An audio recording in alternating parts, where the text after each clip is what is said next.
So in this example, I've got a few different integrals to look at, where the issue I want to address is determine whether each of these integrals is improper. And if it is improper, express it as a limit of a definite integral. So first, the integral from -4 to 1. The thing to note here is that this integrand has an infinite discontinuity at x equals -4. The denominator is going to equal 0 when x equals -4. And in fact, the graph will have a vertical asymptote at that value. So that means that, yes, this is an improper integral. Now, in terms of expressing this thing as a limit, we need to think about the interval of integration, which is -4 to 1. And the vertical asymptote here at x equals -4.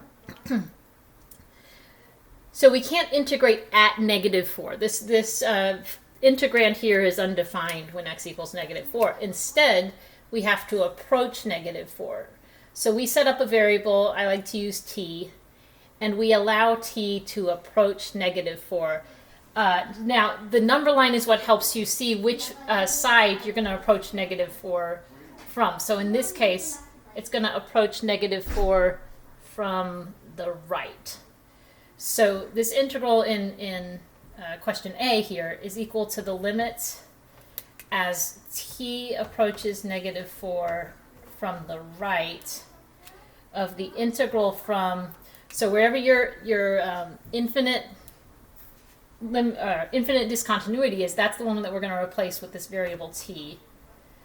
So the integral from t to 1 of 1 over cube root of x plus 4 dx. And that's as far as you're expected to go in this example problem. It's just look at the integral, decide, okay, yes, it's improper because of the infinite discontinuity at -4. So in terms of expressing it as a limit, if I'm trying to integrate from -4 to 1, then we're going to approach -4 from the right, just from looking at this number line here. Okay, example B over here. So same integrand, but now we're integrating from 0 to 1. Well, between 0 and 1, I'll refer back to over here. The infinite discontinuity is at -4. So if we're trying to integrate from 0 to 1, there are no issues. There's no infinite discontinuity contained in this interval of integration. The infinite discontinuity is at -4, which is irrelevant if we're just looking at the interval from 0 to 1. So this is not an improper integral, this example B. Okay, example C.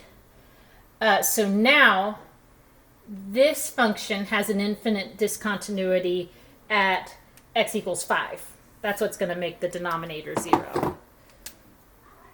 So x equals 5 is an issue in this example, which is part of our interval of integration here. So this is improper.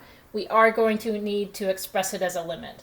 So if we consider this interval of integration from 0 to 5, it's got the infinite discontinuity at 5. This is where the issue is. So this is the limit of integration that's going to get replaced with a t or whatever. Then this time, t will approach 5 from the left. So when we express this one as a limit, it'll be the limit as t approaches 5 from the left. So we put a little minus here.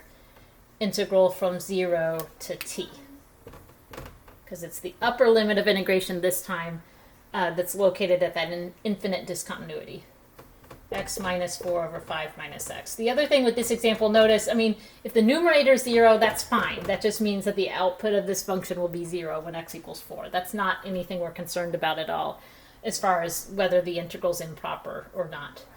Okay, so example C is improper, and this is what it would look like when you express it as a limit. Okay, so last one, and I think I'm going to clear some space. I'm going to copy example D up here. So example D, integral from 0 to 10 of the natural log of x.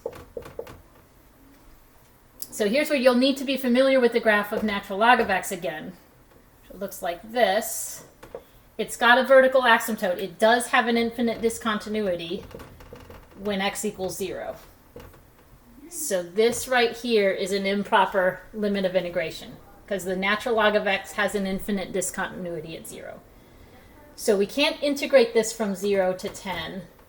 Instead, we'll set up that dummy variable and say, okay, I'm going to integrate this from t to 10 and then take the limit as t approaches that infinite discontinuity. So this is equal to the limit as t approaches 0 from the right. Because that's a thing, and that's something I should have said in these previous examples. So if we're integrating from -4 to 1, going back to the first example, then we're only approaching -4 from the right. This is a one-sided limit. We're not trying to approach -4 from the left at all, because we're integrating from -4 to 1. We don't care what's happening left of -4. This example, so we're integrating from 0 to 5. We don't care what's happening beyond 5. So this is a one-sided limit, only approaching 5 from the left. Same deal here. So we're trying to integrate from 0 to 10. We only care what's happening on the positive side of 0 on the right. Integral from t to 10 of natural log of x. So d is improper, and that's how it would be expressed as a limit.